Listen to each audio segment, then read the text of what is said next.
Tes cek satu. Bismillah. Assalamualaikum warahmatullahi wabarakatuh. Innal hamdalillah nahmaduhu wa nasta'inuhu wa nastaghfiruh wa na'udzu billahi min shururi anfusina wa min sayyiati a'malina. Man yahdihillahu fala mudilla lahu wa man yudlil fala hadiya lahu. Asyhadu an la ilaha illallah wahdahu la syarika lahu wa asyhadu anna Muhammadan abduhu wa rasuluh. Ya ayyuhalladzina amanu taqullaha haqqa tuqatih wa la tamutunna illa wa antum muslimun. Ya ayyuhan nasu taqu rabbakumul ladzi khalaqakum min nafsin wahidah wa khalaqa minha zawjaha wa batha minhuma rijalan katsiran wa nisaa'a wattaqullaha alladzi tasaaluna bihi wal arham innallaha kana 'alaikum raqiba.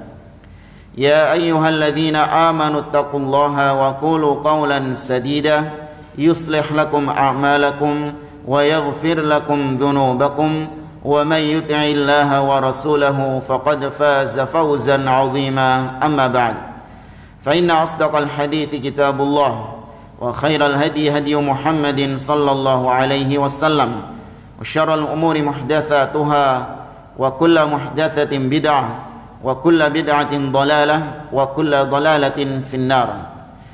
Ma'asyiral muslimin ikhwani fillah rahimani wa rahimakumullah. Kita melanjutkan kembali pembahasan tafsir Al-Qur'anil Karim, masih di muqaddimah, yaitu yang berkaitan dengan usul fit tafsir atau al-qawaid fit tafsir, atau bisa juga disebut dengan ulumul Quran, yaitu kaidah-kaidah usul dalam menafsirkan Al-Quran.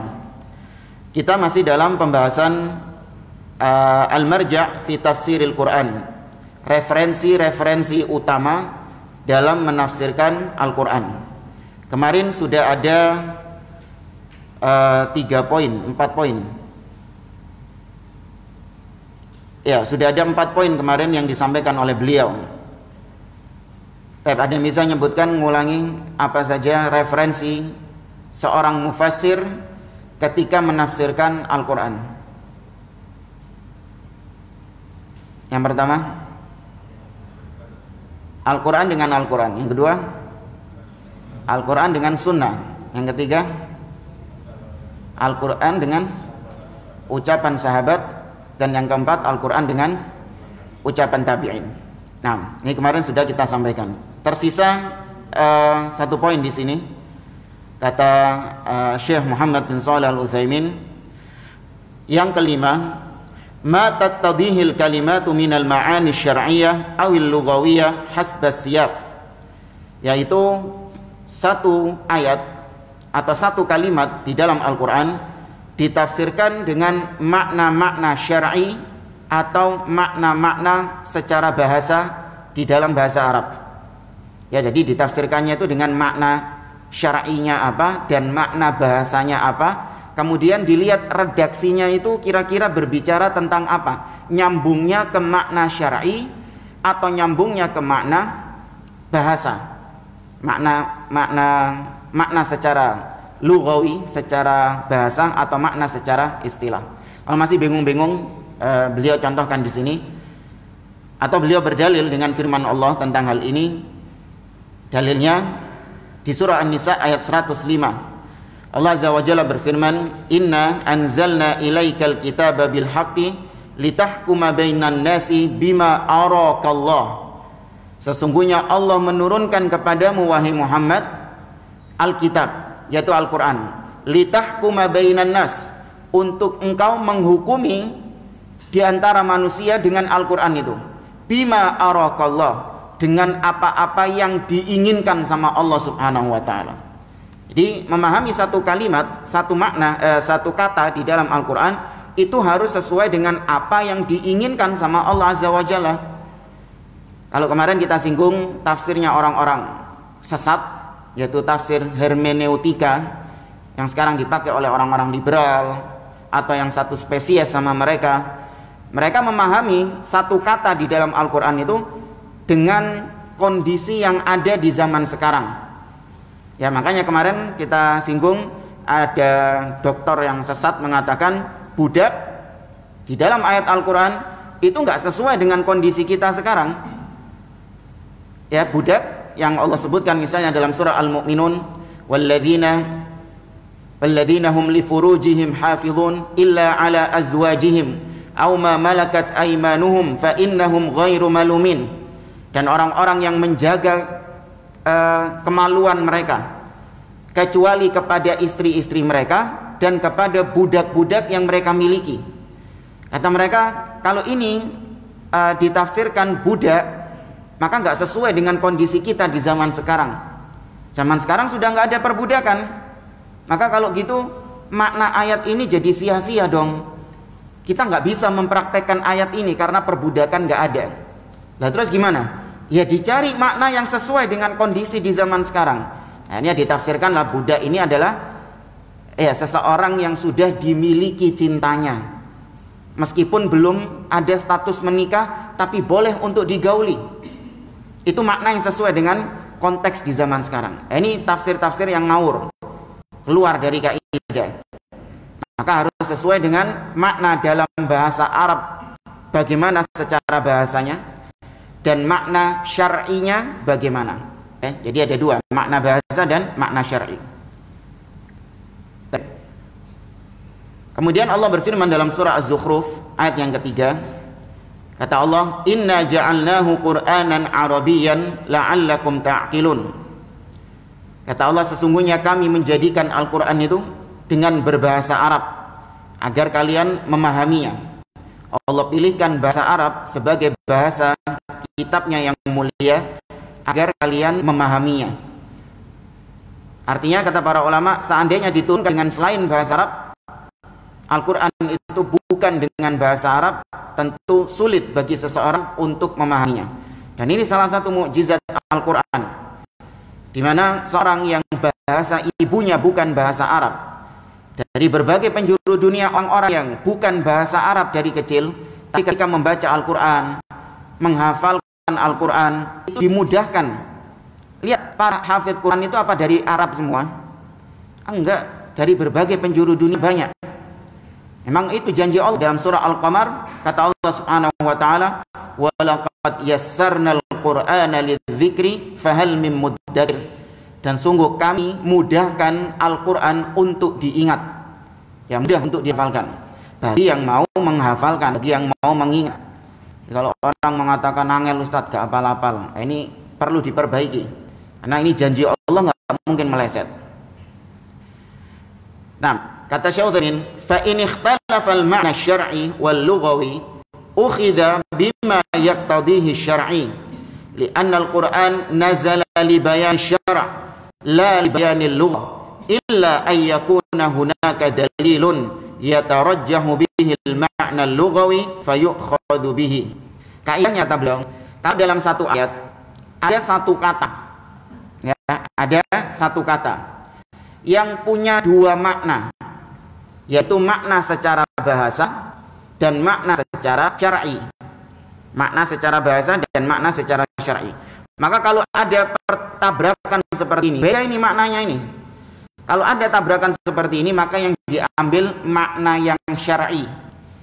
Yang diambil adalah makna yang syar'i. Karena Al-Quran, kata beliau, diturunkan oleh Allah untuk menjelaskan syariat, bukan untuk menjelaskan keindahan-keindahan bahasa. Enggak.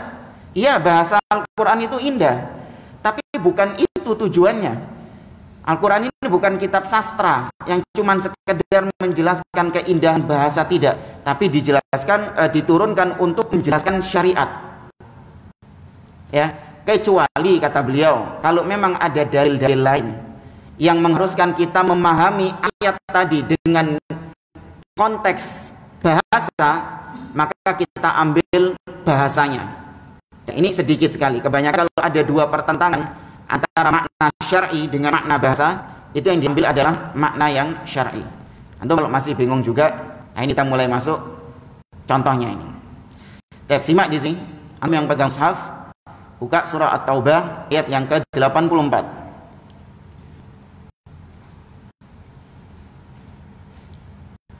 Surah At-Taubah ayat yang ke-84.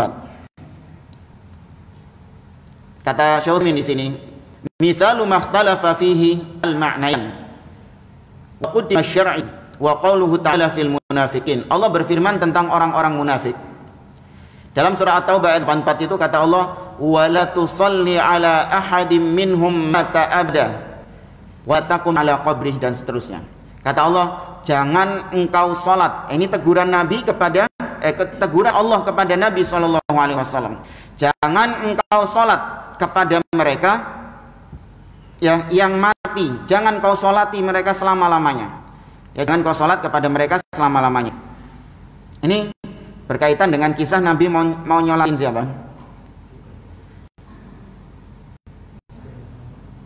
Kemudian sama Umar ditarik-tarik. Abdullah ibn Ubay, Abdullah bin Dian. Abdullah bin Ubay ibn Salul. Baik.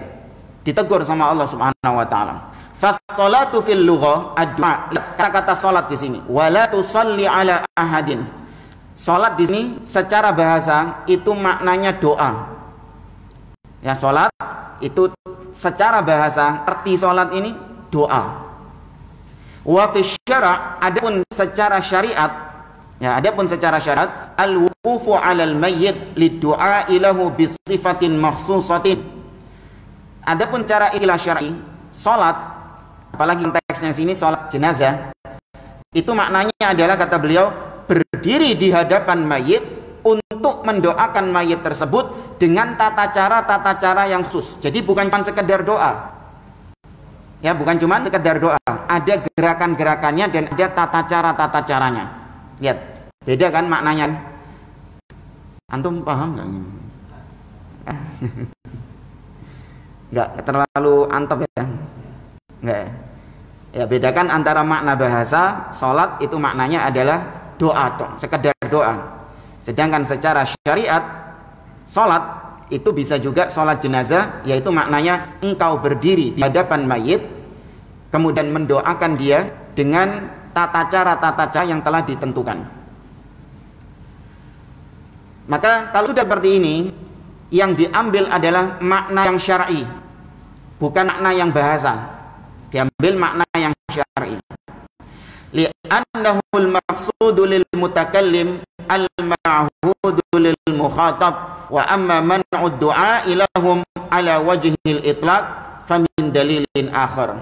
Kata beliau, larangan ini itu larangan kepada Nabi SAW ketika Nabi mau mensolati jenazah Abdullah ibn Ubay ibn Salul. Nah, adapun mendoakan orang kafir, munafik ini kafir, mendoakan orang kafir, cuma doakan saja, bukan mensolati ya. Itu ada dalil secara khusus di tempat yang lain, yaitu firman Allah Subhanahu wa taala dalam surat At-Taubah juga, tapi bukan ayat ini. Allah Azza wa Jalla mengatakan, maka lin nabi walakinna amanu ay yastaghfiru lil musyrikin walau kanu uli qurba min ba'di ma tabayyana lahum annahum ashabul jahim. Tidak pantas bagi seorang nabi dan orang yang beriman untuk dia beristighfar, memintakan ampun kepada Allah bagi orang-orang yang mati di atas kesyirikan, meskipun dia kari kerabatnya sendiri. Setelah jelas bahwa orang-orang musyrik itu tempatnya di neraka jahanam. Ini Nabi ditegur ketika mau mendoakan pamannya Abu Thalib. Allah turunkan ayat ini, tidak boleh mendoakan orang yang mati di atas kekufuran. Ini doa secara umum. Tapi kalau ayat ini salat, itu maksudnya salat jenazah. Wa mithalu ikhtalafa fihi al-'ayan wa qudima fihi al-lughawi bid-dalili qouli ta'ala khudh min amwalihim shadaqatan tutahhiruhum wa tuzakkihim biha wa shalli 'alaihim. Nah, sekarang kebalikannya. Kalau tadi salat tapi yang diambil makna yang apa tadi? Syai. Nah, sekarang sama kasusnya, salat juga tapi yang diambil makna bahasa.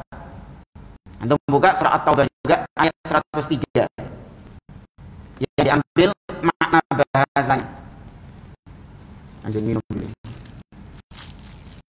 Setelah kita mencari surah At-Taubah 103.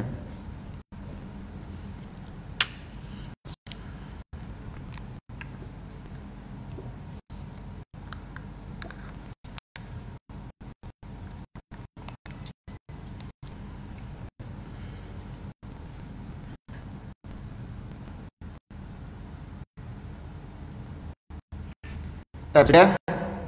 Perhatikan di situ Allah mengatakan masih yang sholat, ya, kasusnya masa kata-kata sholat. Allah mengatakan kepada Nabi SAW, khudh min amwalihim shadaqatan. Wahai Muhammad, ambillah dari harta mereka shadaqah, yaitu zakat. Ya, ambillah zakat dari harta mereka. Tuthiruhum wa tuzakkihim. Karena zakat ini bisa membersihkan mereka dan bisa menyucikan mereka.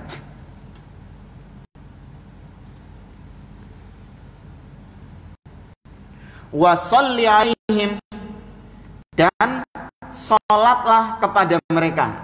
Kalau bahasa terjemah literalnya, sholatlah kepada mereka. Fal muradu bis sholati huna ad-du'a.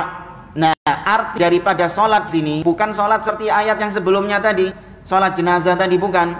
Tapi sholat di sini maknanya adalah doa secara bahasa. Paham nggak maksudnya? Ini doa secara bahasa. Bidalilin marwahu Muslim an Abdullah ibn Ubay, dari dalil, berdasarkan dalil yang diriwayatkan dalam riwayat Imam Muslim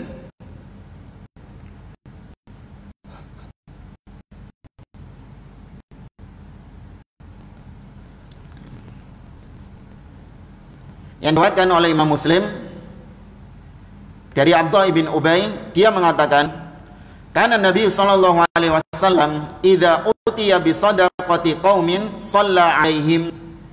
Ini sahabat Abdullah bin Ubay menceritakan, Nabi itu apabila diberikan suatu zakat, ya, apabila Nabi ini diberikan zakat, ada zakat dikasihkan Nabi sallallahu alaihi wasallam, shalla alaihim, Nabi sholat kepada mereka. Maksudnya apa?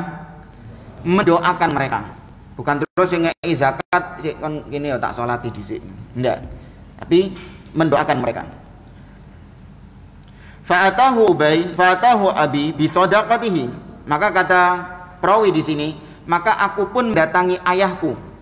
Ayahku mendatangi Nabi sallallahu alaihi wasallam dengan zakat yang dia bawa, dikasihkan Nabi. Kemudian Nabi mengatakan, Allahumma shalli ala ali Ubay. Ya Allah, berikanlah anugerah atau limpahkan karunia kepada keluarganya Ubay. Didoakan oleh Nabi sallallahu alaihi wasallam.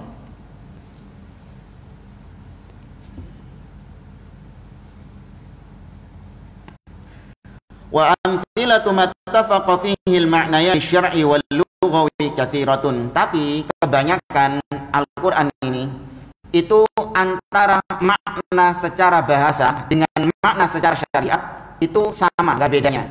Ada cuman beberapa kasus saja makna bahasa sama makna syariat berbeda, tapi overall secara umum sama kata-kata Al-Quran. Sepertinya asap, langit, wal ard, wasidq, wal kadhib, wal hajar, wal insan. Ya, langit, bumi, ya, jujur, dusta, batu, manusia. Ini secara bahasa sama dengan secara istilah syar'i, tidak ada bedanya. Kemudian juga kita tambahkan termasuk di antara kaidah di dalam Al-Quran, yaitu tadi tentang Al-Quran ini harus dipahami dengan bahasa aslinya, bahasa Arab. Kemarin sudah kita singgung sebagian. Jangan Anda menafsirkan, memahami satu kata di dalam Al-Quran dengan bahasa selain bahasa Arab, meskipun sama kata-katanya. Seperti yang kemarin kita sampaikan, fitnah. Ya, kita ingatkan lagi, fitnah sama. Bahasa Arab punya kata fitnah, bahasa Indonesia juga punya kata fitnah. Nah, Anda kalau mendapat di dalam Al-Quran ada kata-kata fitnah, itu jangan dimaknai dengan fitnah dalam bahasa Arab, dalam bahasa Indonesia. Paham maksudnya? Ya, nah beda. Meskipun pengucapannya sama, tapi maknanya beda. Fitnah dalam bahasa Indonesia artinya menuduh tanpa bukti. Anda nggak melakukan, tapi dituduh melakukan. Ya, Anda nggak melakukan, tapi dituduh melakukan. Maka itu namanya. Sedangkan dalam bahasa fitnah artinya adalah al-ibtila. Fitnah artinya ujian. Seorang ketika diuji itu bisa menyebabkan dia hilang keimanannya. Kalau dia nggak strong, kalau dia kuat dengan ujian itu, keimanannya bisa hilang. sampai pada titik kekufuran. Itu yang Allah sebutkan dalam firman-Nya, wal fitnatu asyaddu minal qatl. Ya, fitnah itu lebih dahsyat daripada pembunuhan. Antum kalau misalnya difitnah sama orang, jangan pakai hati, keliru, wis dah. Salah. Enggak tambah religius kok antum. Orang biasanya kalau dituduh bukan ana yang nyuli, bukan ana yang nyolong, jangan fitnah ana. Ingat, wal fitnatu asyaddu minal qatl. Wis pikir religius bisa, Masya Allah. Ada ngawur, salah. Fitnah sama pembunuhan dalam bahasa Indonesia lebih kejam pembunuhan daripada fitnah. Mending kita difitnah daripada dibunuh, ya kan? Bahasa Indonesia ini. Tapi kalau dari tingkatan dosa, kekufuran, fitnah ini kan bisa menyebabkan kekufuran. Itu dosanya lebih besar daripada cuman sekedar dibunuh. Ya, daripada membunuh seseorang, maka lebih dahsyat dosanya di akhirat itu kufur, keluar. Demikian juga ikhlas. Ya, katakan ikhlas, sama Indonesia juga punya ikhlas, tapi beda maknanya. Ikhlas kalau dalam bahasa kita itu artinya rela, pasrah, legowo. Antum beli barang 8.000 misalnya, pakai uang 10.000. Orangnya nggak ada susu, aduh mas kurai kalau susu Anda mengatakan nggak apa-apa, ambilin kembaliannya, saya ikhlas. Ini bahasa Indonesia. Nah, apakah dalam bahasa Arab maknanya seperti itu? Enggak. Ikhlas ini sebuah hal yang wajib ada pada setiap ibadah. Bahkan Allah Azza wa Jalla secara khusus mengatakan dalam surah Al-Bayyinah, wa ma umiru illa liya'budullaha mukhlishina lahuddin. Tidak manusia itu diperintahkan kecuali agar mereka beribadah kepada Rabb mereka, kepada Allah, mukhlishina lahuddin, dengan ikhlas. Maka ikhlasnya ibadah ini harus legowo, harus pasrah, harus rela. Nggak cuma itu. Maka ikhlas maknanya adalah murni. Ya, ikhlas maknanya adalah murni dalam bahasa Arab. Bukan rela, bukan legowo, tidak, tapi murni. Ya. Makanya jangan dicampur adukkan nanti. Kemudian juga silaturahim. Kata-kata silaturahim. Nabi SAW memotivasi umatnya untuk menyambung tali silaturahim.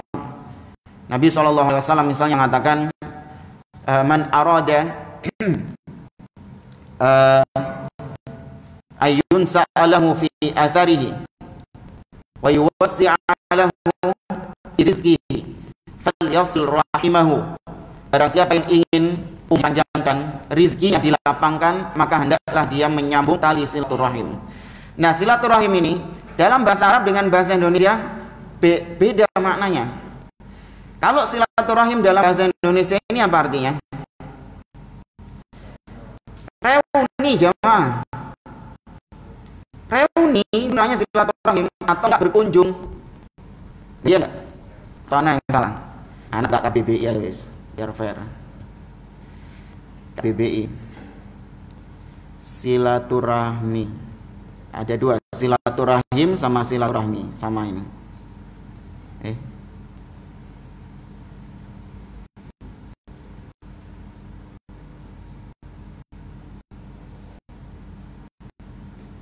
Iya, persahabatan atau persaudaraan. Ya, silaturahim artinya persahabatan. Di sini dicontohkan bersilaturahmi artinya mengikat tali persahabatan. Contohnya mereka bersilaturahmi ke rumah sanak saudaranya. Jadi silaturahmi itu cuma dikhususkan berkunjung. Ya, cuma dikhususkan berkunjung. Ini silaturahmi yang sering dipahami oleh orang-orang Indonesia. Karena ketika kita kalau mau berkunjung ke rumah kawan kita, itu biasanya telepon anak mau silaturahmi ke rumah antum, itu ngomongnya gitu. Padahal yang mau kita kunjungi ini itu gak ada hubungan kerabat sama kita, bukan saudara kita, pokoknya nggak ada hubungan keluarga. Nah, sedangkan dalam bahasa Arab, silaturahim, rahim diambil dari kata-kata rahim. Rahim. Rahimnya ibu itu diambil dari kata-kata itu. Sehingga silaturahim itu hanya khusus berarti orang yang punya hubungan karib kerabat. Ya, hanya khusus bagi yang punya hubungan karib kerabat. Itu pun silaturahim di dalam istilah syar'i yang tadi dijanjikan oleh Nabi dapat rezeki yang dilapangkan, umur yang dipanjangkan, itu bukan hanya sekedar mengunjungi. Silaturahim, kalau antum ingin mendapatkan pahala silaturahim, itu bukan cuma sekedar mengunjungi saja. Tapi lebih daripada itu, yang dititik beratkan pada silaturahim, antum mendakwahi keluarga antum. Ya, mendakwahi keluarga. Itu silaturahim yang paling tinggi itu. Contohnya Nabi SAW mendakwahi Abu Lahab, mendakwahi Abu Thalib, ya, bahkan sebelum Nabi mendeklarasikan dirinya sebagai seorang Rasul di Bukit Sofa, Nabi terlebih dahulu mengajak keluarganya internal dulu, diajak untuk masuk Islam. Nah, itu silaturahim juga tuh, berdakwah itu kepada kerabat. Kemudian membantu mereka dengan harta, menolong mereka ketika membutuhkan, itu silaturahim. Meskipun antum nggak pernah bertemu dengannya, tidak mengunjungi rumahnya karena mungkin jaraknya jauh atau mungkin ada halangan lain, maka antum sudah dikatakan silaturahim. Dan itu berlaku setiap saat. Nggak ada batasan-batasan khusus hari-hari tertentu, itu ada. Makanya nggak usah baper kalau misalnya ketika hari Id, hari Lebaran, ya ada sanak keluarga yang tidak berkunjung ke rumah, itu sudah dikatakan fulan ini memutus silaturahim. Ya enggak pernah dengar itu enggak? Padahal bisa saja ada udzur dia. Padahal selama sebelum hari Id, sebelum Idul Fitri, dia sering bantu, kesusahan dia yang ditolong, utang dia yang bayar. Masa gara-gara hari Id dia nggak berkunjung sudah dikatakan memutus silaturahim? Siapa yang mengkhususkan hari Id sebagai hari silaturahim? Nggak ada. Tapi tidak khususkan seperti itu. Ya. Nah, kalau berkunjung dalam bahasa Indonesia beda lagi. Berkunjung dalam bahasa Indonesia, dalam bahasa Arab itu makna digunakan istilah ziarah. Kalau antum mau berkunjung ke rumah teman, ya kalau bahasa Indonesia sih nggak apa-apa. Cuman kalau bahasa syar'i jangan dianggap itu sebagai bentuk silaturahmi yang mendapatkan pahala tadi, mendapatkan rezeki yang dilapangkan, enggak. Apa anda mau ziarah ke tempat antum? Nah, ini ziarah Indonesia jadi kuburan. Ya repot lagi. Yang ditelepon nanti tersinggung. Anak mau ziarah tempat antum. Di pegirian. Nah, pernah ada satu kasus, kita pernah punya satu murid itu konangan pacarnya, ketahuan dia kalau pacaran, ke kantor dia, tak nasihati, selesai, intinya tak suruh itu putusan hubungan dengan dia, hapus nomornya, gak usah kontak dia lagi. Apa jawabannya? Ustaz, kan gak boleh memutuskan silaturahim. Kan nggak boleh memutuskan silaturahim. Itu maknanya silaturahim itu dianggap berlaku bagi selain karib kerabat. Ya, padahal silaturahim hanya berlaku bagi karib kerabat. Teman dimulakan oleh Allah. Kita sampaikan juga kata Syekh Utsaimin ini kita ambilkan dari tempat yang lain tentang tafsir dan takwil. Ya, antara tafsir dan takwil. Kita mengenal istilah takwil. Ketika kita membaca tafsir Al-Quran itu ada istilah takwil. Seperti misalnya para ulama-ulama di tafsir itu ketika menafsirkan suatu ayat, dia mengatakan wa ta'wilu hadhil ayah kada wa kada. Takwil ayat ini adalah begini-begini. Nah, itu maksudnya tafsir ayat ini begini dan begini. Cuman yang di sini kita bahas adalah yang ingin kita dudukkan di sini, takwil yang sering digunakan oleh ulama-ulama akidah, metode takwil dalam memahami sifat-sifat Allah Subhanahu wa taala. Nah, kita tahu para ulama ketika menjelaskan tentang bagaimana memahami sifat-sifat Allah, mereka membantah ahlil bid'ah yang memahami sifat Allah dengan metode takwil. Karena antum sering mendapati istilah para ulama, kita ini dalam memahami sifat-sifat Allah itu dengan metode isbat, menetapkan sifat Allah Subhanahu wa taala bila ta'til, tapi tanpa menolak sifat-sifat Allah. Wa tanzih bila tashbih, dan kita mensucikan sifat-sifat Allah tapi tanpa menyerupakan Allah dengan makhluk. Demikian juga antum sering mendengar bila tahrif, wala ta'til, wala ta'wil, wala tashbih, wala tamthil, wala tafid. Tidak boleh tahrif, tidak boleh mentakwil, tidak boleh mentashbih, menyerupakan, tidak boleh takyif, membagaimanakan. Ya enggak, antum kalau belajar akidah kan ada dibahas seperti itu.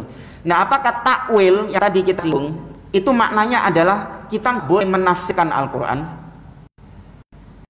Ya, maka dijelaskan oleh beliau, takwil itu kalau dari segi akidah ada yang mahmudah, ada yang madmumah, ada yang takwil terpuji dan ada takwil yang tidak terpuji.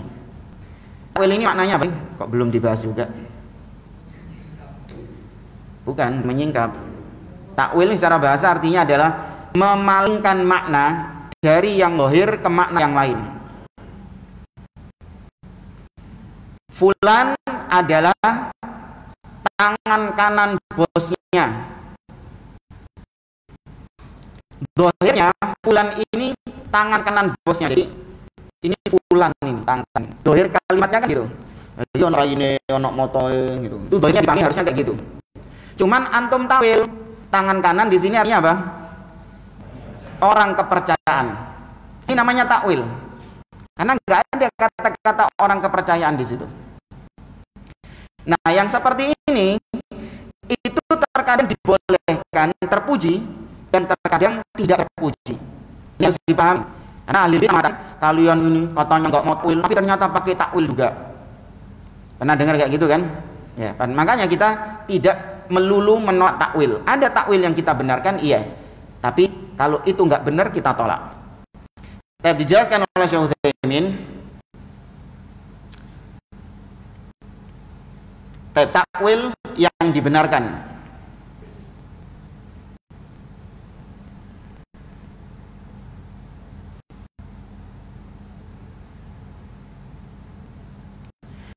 Takwil yang dibenarkan seperti misalnya firman Allah Subhanahu wa taala di dalam surah An-Nahl ayat 98. Belum dijelaskan dulu. Takwil yang dibenarkan yaitu apabila ditopang dengan dalil-dalil. Ya, ditopang dalil-dalil yang syar'i, yang benar. Dan ditopang dengan makna bahasa yang tadi kita jelaskan. Nyambung makna bahasanya. Nah, itu boleh ditakwil. Tapi kalau nggak ada dalilnya, secara bahasa nggak nyambung, maka nggak diterima takwilnya. Fokus di sini surah An-Nahl ayat 98 misalnya. Allah Azza wa Jalla mengatakan, lihat dohir ayatnya ya, fa idza qara'al qur'ana fasta'id billahi minasyaitonir rajim. Apabila engkau qara'ta, yang paham bahasa Arab ini bentuk kata kerja apa? Past tense atau present tense? Fi'il madhi atau fi'il mudhari'? Mudhari'. Madhi. Ya. Berarti artinya apa? Fa idza qara'ta, apabila engkau telah membaca. Nanti kan ada kata-kata telah, sakwisi. Apabila kau selesai membaca Al-Qur'an, fasta'id billah, maka mintalah perlindungan kepada Allah minasyaitonir rajim. Jadi baca a'udzubillahi minasyaitonir rajim dari zahir ayat ini itu harusnya setelah membaca Al-Qur'an. Nah, itu zahirnya seperti itu. Nah, dipalingkan menjadi sebelum membaca Al-Quran. Nah, ini namanya takwil. Kok bisa Ustaz? Kan tadi jelas-jelas Allah mengatakan telah membaca Al-Quran. Ini dipalingkan. Yang pertama dalilnya adalah kebiasaan Nabi SAW. Nabi ketika membaca Al-Quran kebiasaannya mengawali dengan a'udzubillahi minasyaitonirrajim, bukan setelah. Kemudian dari segi bahasa juga, fa idza qara'ta, idza apabila dengan fi'il madhi dalam segi bahasa Arab itu juga bisa bermakna istimror, yaitu kegiatan yang dilakukan terus-menerus. Bukan artinya telah tidak, tapi terus-menerus dilakukan. Setiap kali kau mau membaca Al-Quran, maka mintalah perlindungan kepada Allah. Jadi benarkan dua-duanya. Tapi dalil dari bahasa Arab itu dibenarkan takwilnya. Nah, kita terima kayak gini, apa-apa. Ya, kita nggak menolak takwil, boleh. Nah, adapun takwil-takwil yang error, yang tadi kita katakan dalil tidak ada, secara bahasa nggak nyambung. Contoh misalnya kan beliau, mithalu qaulihi ta'ala ar-rahmanu 'alal arsy istawa. Ya, ar-rahman itu berada di atas arsy, istawa.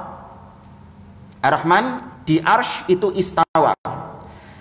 Nah, ahli balaghah mengatakan istawa itu maknanya istaula, menguasai arsy.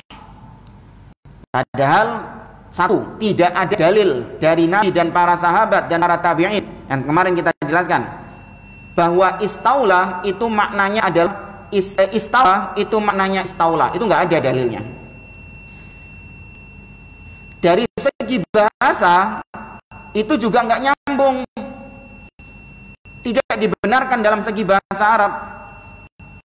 Istawa dalam bahasa Arab itu dimaknai dengan istaqarra.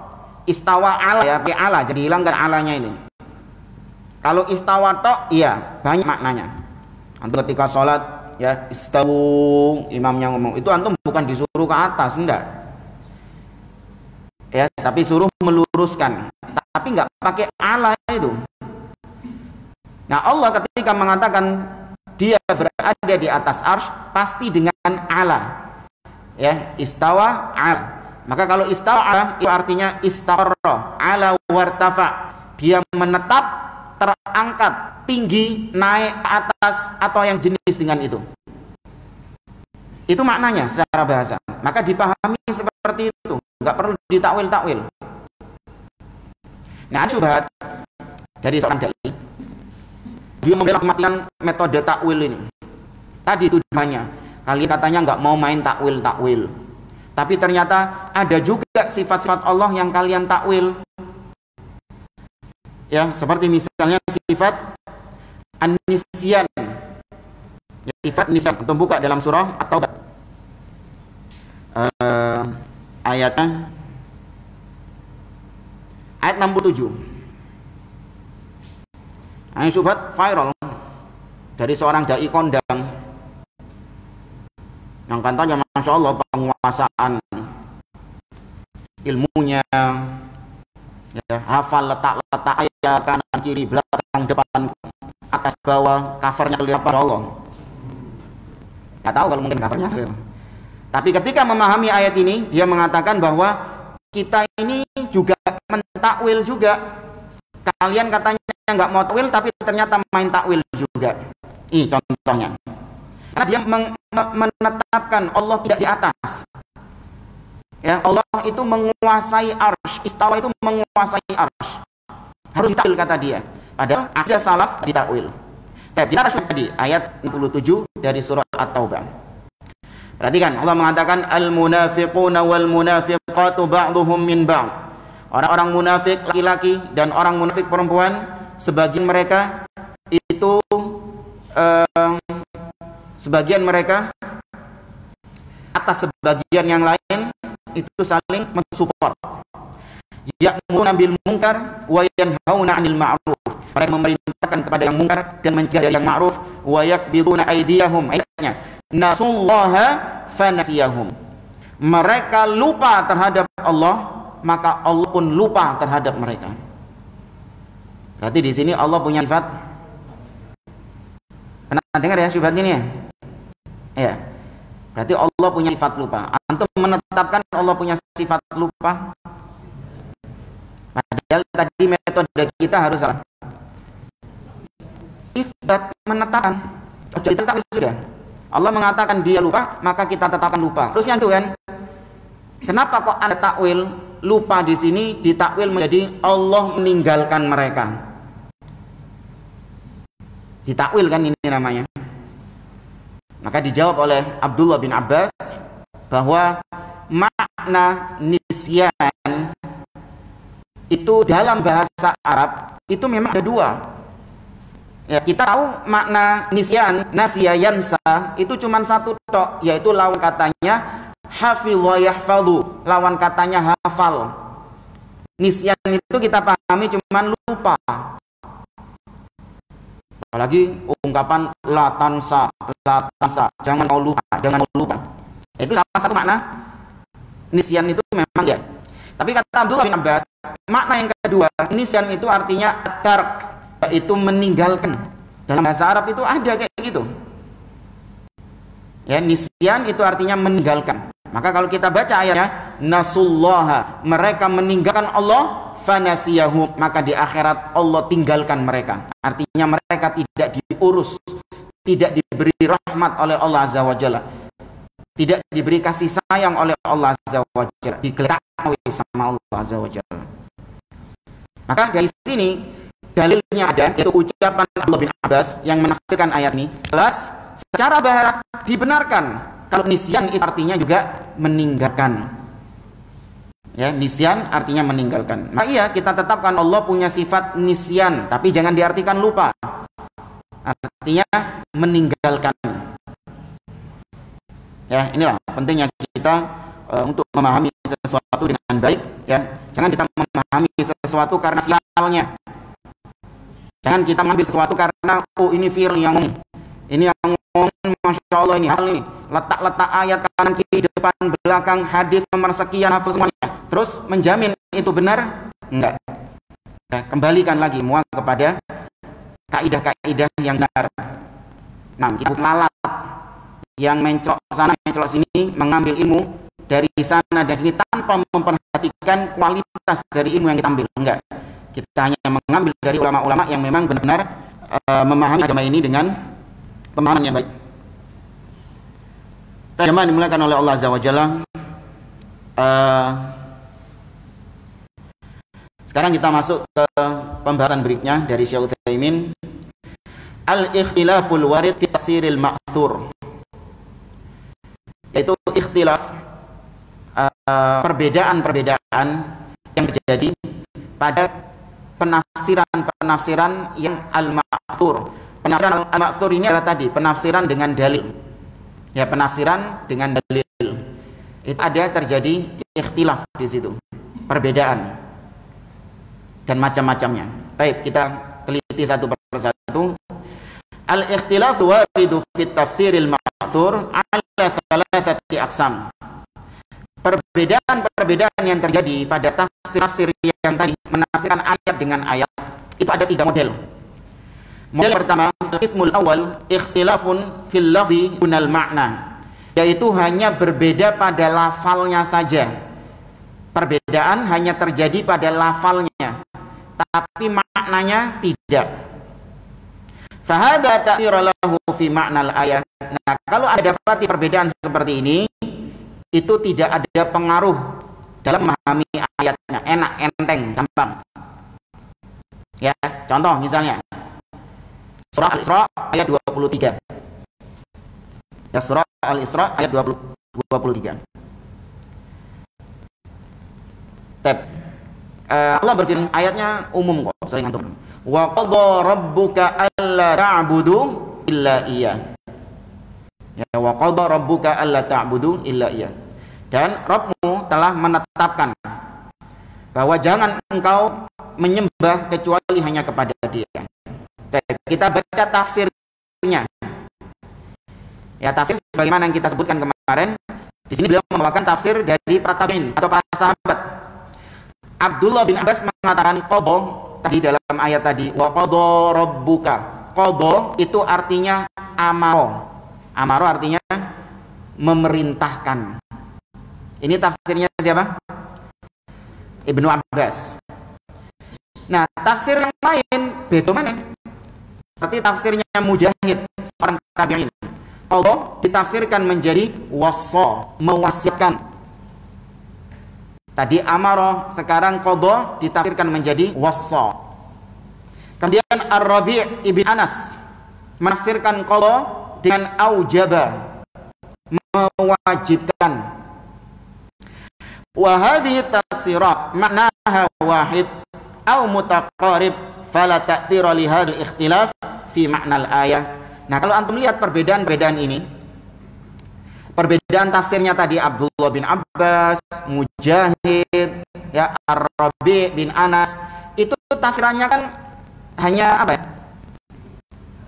Iya, sedikit saja, perbedaannya hanya sedikit saja. Maknanya itu hampir berdempet-dempetan. Yang satu mengatakan qadha artinya memerintahkan, yang satu mengatakan mewasiatan, yang satu mengatakan mewajibkan. Ya, ini bedanya apa ini? Ada pengaruhnya enggak dalam implikasi tafsir ayat ini? Enggak ada kan? Nah, maka kata beliau, yang pertama ini itu enggak jadi masalah. Ya, enggak jadi masalah. Nah, antum ketika membaca ayat Al-Qur'an, tafsir-tafsir Al-Qur'an, apalagi tentang sifat-sifat Allah, memang terkadang antum dapati para ulama yang satu dengan ulama yang lain itu mentakwil sifat Allah Subhanahu wa taala. Dan takwilannya berbeda-beda. Contoh misalnya wajah. Allah mengatakan dalam akhir surah Al-Qasas, kullu syai'in halikun illa wajha. Segala sesuatu binasa kecuali wajahnya. Yang kata sama?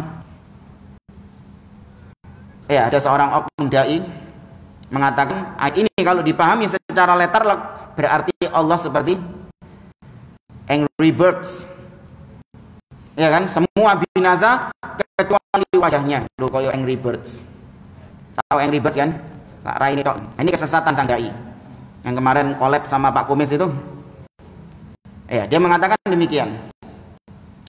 Maka dia bawakan tafsir dari Al-Imam Al-Bukhari yang memaknai wajah di situ dengan kekuasaan Allah Subhanahu wa taala. Ya, dimaknai wajah ini dengan kekuasaan Allah Subhanahu wa taala. Padahal dia salah dalam memahaminya. Salah dalam membaca, bukan memahami, bahkan membaca. Mestinya dibaca malikahu, tapi dibaca mulkahu sama dia. Mestinya dibaca malikahu, semua binasa kecuali sang pemilik wajah itu.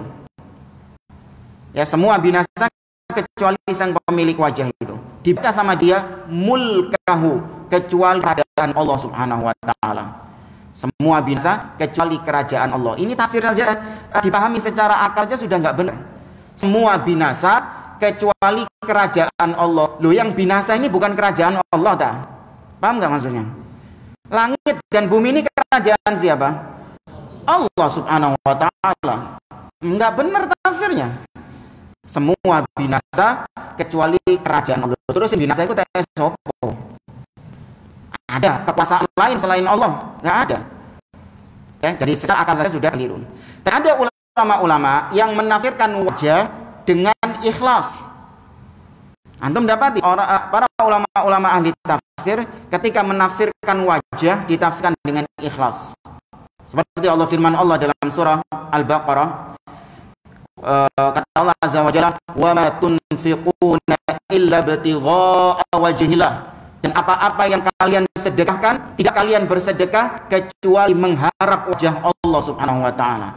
Ditafsirkan kecuali engkau mengharap surga Allah. Ya, kau berinfak dengan ikhlas, mengharap surga Allah Subhanahu wa taala. Wajah ditafsirkan surga. Itu antum dapati. Dan ternyata digoreng ini sama ahli bid'ah. Tuh lihat, ulama saja mentakwil kok. Wajah diganti, ditakwil, ditafsirkan menjadi surga Allah, ditafsirkan menjadi ikhlas kepada Allah Subhanahu wa taala. Jadi metode takwil ini benar? Enggak. Itu hanya menjelaskan konsekuensi dari redaksi ayat. Bukan dalam rangka menolak Allah punya wajah, tidak. Konsekuensinya ketika dikatakan kau mengharapkan wajah Allah, berarti itu terjadi di mana? Di surga. Nah, bukan perbedaan yang bisa yang tadi berpecah tidak. Ulama mengatakan wajah ya wajah, sifat Allah. Ulama B menafsirkan wajah dengan surga. Ini perbedaan yang nggak pengaruh sama sekali. Sama. Ya, cuman kita melihat kok siji ini surga yang satu wajah. Akhirnya kita anggap para ulama ada yang menggunakan metode takwil tadi. Enggak, semua menggunakan metode ifat, menetapkan sifat Allah apa adanya. Baik, maaf, kurang berapa menit? Sudah. Hah? 2 menit. Ya. Ini tinggal dua macam ya. Tinggal 2 bagian tentang perbedaan-perbedaan para ulama ahli tafsir dalam menafsirkan. Yang satu cuma perbedaan lafalnya saja. Abdullah bin Abbas lafalnya amaro. Masih ingat ya tadi? Nah, sekarang kemudian nanti kita bahas perbedaan kedua, itu perbedaan yang terjadi pada lafalnya dan maknanya juga berbeda. Lafalnya berbeda, maknanya juga berbeda, tapi masih bisa dikompromikan. Nah, yang ketiga itu nanti akan dilihat mereka berbeda dari segi lafal. Para ulama-ulama tafsir ini berbeda dari segi lafalnya, dari segi maknanya juga berbeda, tapi gak iso ditemukan, gak bisa dipertemukan. Perbedaannya itu jauh. Tab 2 ini harus digabung ya, biar nggak susah. Insyaallah kita teruskan pada pertemuan yang berikutnya. Hadza wallahu a'lam. Subhanakallahumma rabbana wa bihamdik asyhadu an la ilaha illa anta astaghfiruka wa atubu ilaik. Wa akhiru da'wana alhamdulillah.